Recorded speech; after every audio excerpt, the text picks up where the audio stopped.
পাচ্ছ বন্ধুরা, রথ উপলক্ষে আমাদের বাড়িতে কি কি হচ্ছে দেখো। পেঁয়াজি হচ্ছে, দেখতেই পাচ্ছ পেঁয়াজি দিয়েছি, সবে ভাজা হচ্ছে।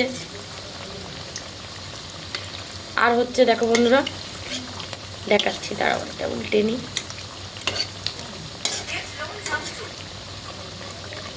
দেখতেই পাচ্ছ। আর হচ্ছে দেখো বেগুনি, দেখতেই পাচ্ছ বেগুনি হচ্ছে। আর টমেটোর চপ হবে, দেখতেই পাচ্ছ।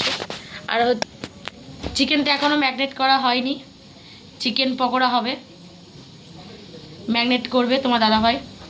আর এখানে দেখো বেসন গোলা রয়েছে।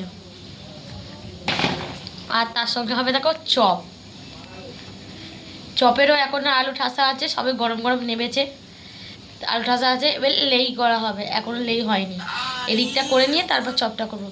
তো যখন করবো বন্ধুরা তখন শেয়ার করবো। তো চলো বন্ধুরা, এখন চিকেন পকোড়া তোমার দাদাভাই ছেড়ে দিয়েছে। এই যে চিকেন পকোড়া হচ্ছে। আর এদিকে দেখো আমার পেঁয়াজি হয়ে গেছে। আর যদি বলো দু জায়গায় কেন দিদিভাই পেঁয়াজি কাটিয়েছো, এটা ঝাল ছাড়া আর এটা ঝাল দেওয়া।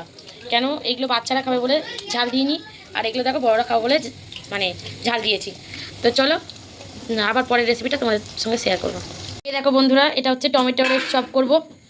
আর এরকমভাবে টমেটোর চপ করে দেখো, আলু দিয়ে তার উপর দিয়ে দেখো টমেটো চপ করে দেখো, ভীষণ ভালো লাগে।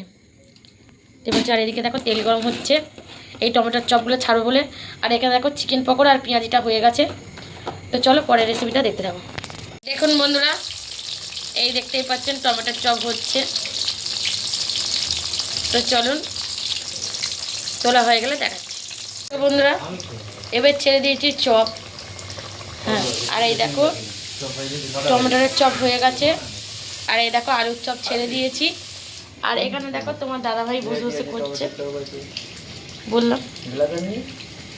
তো চলো, এই দেখতেই পাচ্ছ চপ করা রয়েছে। তো চলো দেখতে থাকো। দেখতে পাচ্ছ বন্ধুরা, বেগুনি ছেড়ে দিচ্ছে। আর এই দেখো, আর এখানে দেখো আলুর চপ হয়ে গেছে। এই দেখো আলুর চপ হয়ে গেছে সব। এবার বেগুনি ছেড়ে দিচ্ছে। তো বেগুনিটা হয়ে গেলেই হয়ে যাবে বন্ধুরা। তারপর সব গুছিয়ে নিয়ে তোমাদেরকে দেখাচ্ছি, চলো। দেখতে পাচ্ছ বন্ধুরা, সব কিন্তু কমপ্লিট হয়ে গেছে। আর এই দেখো আমার ছেলে খেতেও বসে পড়েছে, দেখতেই পাচ্ছ। আর এই দেখো সব কমপ্লিট হয়ে গেছে। তো ভিডিওটি ভালো লাগলে তো লাইক কমেন্ট শেয়ার করে দিও। টাটা বন্ধুরা।